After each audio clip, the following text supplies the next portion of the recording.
Assalamualaikum warahmatullahi wabarakatuh. Perkenalkan, nama saya Aldi Setiawan. Saya absen nomor 2 dan saya dari kelas 10 IPS 1. Di sini saya akan menjelaskan tentang peradaban Amerika kuno, di mana salah satu sukunya itu adalah suku Aztec. Nah, suku Aztec sendiri ini adalah suku peradaban Mesoamerika yang berkembang di kawasan tengah Meksiko pada zaman pasca klasik sejak 1300 sampai 1521 Tarik Masehi. Masyarakat Aztec sendiri terdiri atas bermacam-macam suku bangsa yang mendiami kawasan tengah Meksiko. Kata Aztec sendiri memiliki dua bentuk. Yang pertama itu kata Azteccat, yaitu bentuk tunggal, dan Aztecca adalah bentuk jamak, yang berarti orang-orang dari Aztlan, yakni tempat yang dimitoskan sebagai negeri asal beberapa suku bangsa yang bermukim di kawasan tengah Meksiko. Nah, di peradaban Aztec ini memiliki beberapa kekaisaran. Yang pertama yaitu Moctezuma I Ilhushama Samina, kita pada tahun 1440. Dia adalah putra Huitzilopochtli dan saudara kandung Chimalpopoca. Ia pernah menjadi pemimpin perang yang mengabdi untuk pamannya, yaitu Izzetsuatl. Sama perang melawan Tepenek, Moctezuma juga memperkuat struktur politik persekutuan tiga kaum. Yang kedua itu ada Axayacatl dan Tizoe, sekitar pada tahun 1499. Axayacatl merupakan anak dari pasangan Tezozomoch, yaitu putra Izzetsuatl, dan Atotozotli, yaitu putra Moctezuma I. Ia mengorbankan perang penobatan melawan orang-orang Zapotec di tanah genting Tehuantepec. Ia juga menaklukkan negara kota Meksika di Tlatelolco yang terletak di bagian utara pulau tempat berdirinya Tenochtitlan. Setelah kematian Axayacatl pada tahun 1481, kakaknya yang bernama Tizoc terpilih sebagai penguasa. Bertepatan dengan penobatannya, ia mengorbankan perang penobatan melawan suku otonomi di Metzgetitlan, tetapi ia mengalami kegagalan dan ia hanya mendapatkan sekitar 40 tawanan untuk dikorbankan dalam upacara penobatannya. Hal ini dianggap sebagai tanda-tanda kelemahan pemimpin baru, sehingga banyak kota-kota jajahannya yang memberontak terhadap pembayaran upeti. Dan selama masa kekuasaan Tizoc yang singkat, ia hanya disibukkan oleh upaya untuk memedam pemberontakan dan mempertahankan wilayah. Tiga itu ada Ahuitzotl, yaitu dengan nama lain Nahuatl, yaitu monster air. Ia merupakan saudara Axayacatl dan Tizoc. Ia pernah menjadi pemimpin perang pada masa kekuasaan Tizoc. Ahuitzotl memulai pemerintahannya dengan mengorbankan perang penobatan yang berhasil memadamkan pemberontakan di lembah Toluca dan menaklukkan Jilotepec dan berbagai wilayah di lembah Meksiko Utara. Ia dikenal karena ia memperbesar Templo Mayor dan meresmikannya pada tahun 1487. Ia mengadakan upacara peresmiannya dengan mengundang para penguasa dari semua kota yang ditundukkan. Penguasa terakhirnya itu adalah Moctezuma II, adalah anak Axayacatl dan sebelumnya juga berpengalaman sebagai pemimpin perang. Pada masa kekuasaannya, diawali seperti biasanya. Ia melancarkan perang penobatan untuk menunjukkan kecakapannya sebagai seorang pemimpin. Ia menyerang kota benteng Nopalan di Oaxaca dan menundukkan wilayah-wilayah yang bersebelahan dengan kekaisaran. Ia menaklukkan banyak wilayah di Guerrero, Oaxaca, Puebla, bahkan ia juga berhasil menaklukkan wilayah Xochonilco di Chiapas. Selanjutnya itu adalah masyarakat dan politik. Sistem kemasyarakatan di peradaban Amerika kuno dibagi menjadi bangsawan dan rakyat jelata.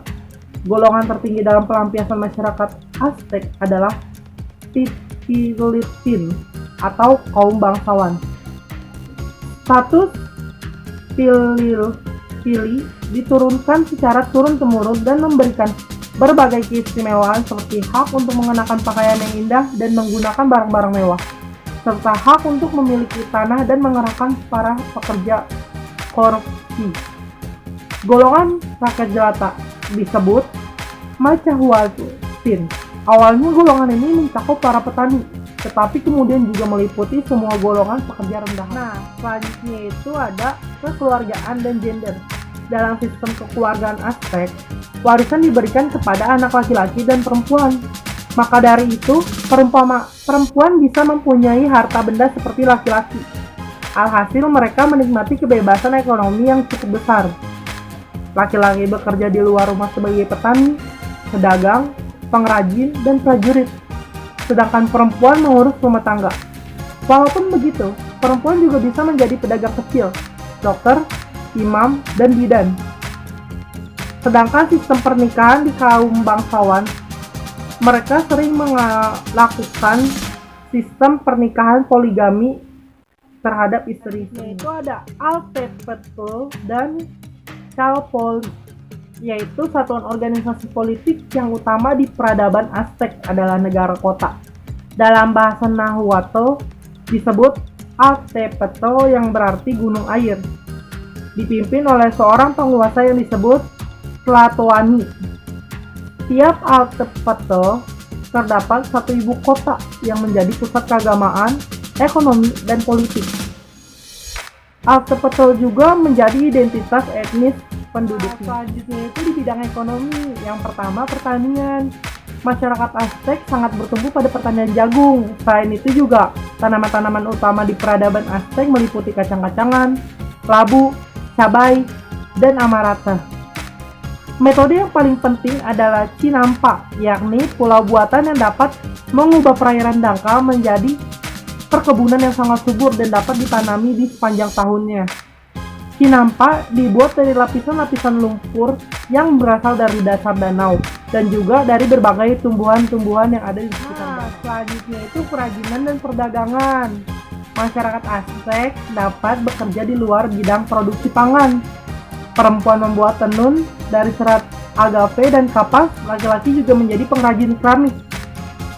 Alat-alat dari obsidian dan rijang, atau barang-barang mewah seperti barang yang terbuat dari manik-manik dan bulu-bulu burung serta alat musik. Nah, selanjutnya itu kerajinan dan perdagangan. Masyarakat Aztec dapat bekerja di luar bidang produksi pangan. Perempuan membuat tenun dari serat agave dan kapas, laki-laki juga menjadi pengrajin keramik. Alat-alat dari obsidian dan rijang, atau barang-barang mewah seperti barang yang terbuat dari manik-manik dan bulu-bulu burung serta alat musiknya. Ada perdagangan. Barang-barang bernilai rendah dibeli dengan menggunakan biji kakao. Di pasar Aztec, harga seekor kelinci setara dengan 30 biji. Harga telur kalkun setara dengan 3 biji dan satu tamale sama dengan 1 biji. Untuk barang-barang yang lebih mahal, uang yang digunakan adalah kain kapas dengan panjang itu adalah upeti. Biasanya berupa barang yang paling berharga di wilayah setempat. Upeti diberikan tidak hanya berupa barang mewah seperti bulu burung, pakaian yang indah, atau manik-manik batu hijau, tetapi juga bisa berupa barang-barang untuk keperluan sehari-hari seperti pakaian, kayu bakar, dan makanan. Upeti biasanya dibayarkan 2 atau 4 kali setiap tahun. Selanjutnya agama. Di masyarakat Aztec itu tergolong sebagai agama agrikulturalis dan politais dengan unsur-unsur animis. Ini adalah dewa-dewi yang ada di peradaban Amerika kuno suku Aztec. Dewa-dewa utama yang dipuja oleh orang-orang Aztec adalah Tlaloc, yaitu dewa hujan dan badai. Selanjutnya ada Huitzilopochtli, yaitu dewa matahari dan perang serta pelindung suku Meksika. Yang selanjutnya ada Quetzalcoatl, yaitu dewa angin, langit, dan bintang. Selanjutnya ada Tezcatlipoca atau dewa malam, sihir, ramalan, dan takdir. Templo Mayor di Tenochtitlan memiliki dua tempat pemujaan di puncaknya. Salah satunya dipersembahkan untuk Tlaloc, sementara yang memiliki satunya lagi untuk Huitzilopochtli. Quetzalcoatl dan Tezcatlipoca memiliki kuil tersendiri di dekat Templo Mayor. Sistem kalender. Orang-orang Aztec menggunakan dua kalender secara bersamaan. Kalender pertama itu kalender ritual yang terdiri dari 260 hari dan disebut Tonalpohualli, serta kalender kedua yaitu kalender matahari sepanjang 365 hari yang dinamai Xiupohualli. Tonalpohualli umumnya digunakan untuk keperluan ramalan. Kalender ini terdiri dari 20 penandaan hari dan angka yang berkisar dari 1 sampai 13. Sedangkan Xiupohualli terdiri dari 18 bulan dan masing-masing bulan terdiri dari 20 hari ditambah dengan 5 hari kosong di akhir siklus sebelum siklus Xiupohualli yang baru dimulai. Itu adalah tradisi pengorbanan manusia dan kanibalisme. Orang-orang Aztec percaya bahwa kematian diperlukan untuk mengekalkan penciptaan. Dewa-dewi dan manusia sama-sama memiliki tanggung jawab dalam melakukan pengorbanan agar kehidupan dapat berlanjut. Kanibalisme bahkan juga dipraktikkan dalam beberapa ritual. Dan yang terjadi tiap kenaikan tata raja baru atau penguasa baru, mereka melakukan perang pengorbanan atau perang penobatan yang mereka lakukan untuk mendapatkan tawanan, dan tawanan itu akan dikorbankan sebagai ritual penobatan seni rupa dan hasil budaya. Pertama itu ada tulisan dan ikonografi. Mereka menggunakan sistem penulisan yang menggabungkan tanda-tanda logografi dengan tanda-tanda suku kata fonetik. Contoh tanda suku kata fonetik adalah gambar gigi, tlantli, untuk melambangkan suku kata tla dalam kata yang sama sekali tidak berkaitan dengan dua. Itu ada musik, lagu, dan puisi. Pertunjukan dan lomba-lomba puisi seringkali digelar selama perayaan-perayaan. Terdapat pula pertunjukan-pertunjukan drama yang melibatkan pameran pemusik, dan permain akrobat. Selain itu terdapat berbagai jenis cuicetl atau lagu. Di antaranya itu ada Yao Cuicetl dipersembahkan untuk dewa-dewa perang. Yang kedua itu ada Teocuicetl untuk dewa-dewa dan mitos pencipta. Yang ketiga ada Xochicuicatl untuk bangsa-bangsa atau lambang-lambang puisi yang menunjukkan sifat puisi yang sangat metaforis. Unsur penting dalam seni puisi Aztec adalah penggunaan paralelisme, yakni pengulangan bentuk-bentuk yang lukis. Seni lukis Aztec dibuat di atas kulit hewan, khususnya rusa, di kain lienzo yang terbuat dari kapas, dan di kertas amate yang terbuat dari kulit pohon. Contohnya kulit pohon Trema migrantha atau Ficus aurea. Permukaan bahannya dilapisi dengan gesso agar gambarnya menjadi semakin baik. Selanjutnya itu ada pria bulu, yakni karya-karya yang dihiasi dengan mosaik bulu berwarna-warni. Secara keseluruhan terdapat 3 cara untuk membuat pria bulu. Cara pertama adalah dengan mengikat bulu-bulu untuk menghasilkan benda-benda 3 dimensi seperti kipas dan penutup kepala. Cara kedua adalah dengan menempelkan bulu-bulu di atas permukaan atau menghasilkan mosaik. Contoh produk yang dapat dihasilkan dengan cara ini adalah perisai. Cara ketiga adalah dengan menenun bulu pada tekstil. Nah, selanjutnya yang akan saya jelaskan ini adalah analisis perkembangan dokter di Amerika kuno yang berkaitan dengan virus corona atau COVID-19 pada saat ini. Pada saat itu, suku asli yang mendiami Amerika merupakan orang-orang yang rentan terhadap penyakit dan tingkat kematiannya sangat tinggi, bahkan dapat menghancurkan suatu suku-suku kecil yang mendiami. Maka dari itu, mereka belajar ke negeri luar dan datang membawa perubahan baru berupa penemuan vaksin. Mereka membawa apa yang mereka pelajari ke negaranya untuk lebih diteliti secara tradisional.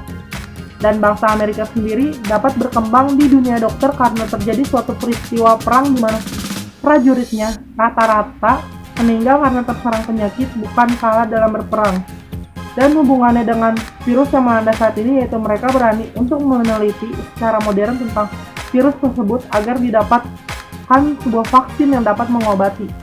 Jadi secara garis besar dapat diteliti pada zaman Amerika kuno mereka sudah berkembang tetapi menggunakan cara tradisional, dan pada era sekarang lebih ke arah cara modern.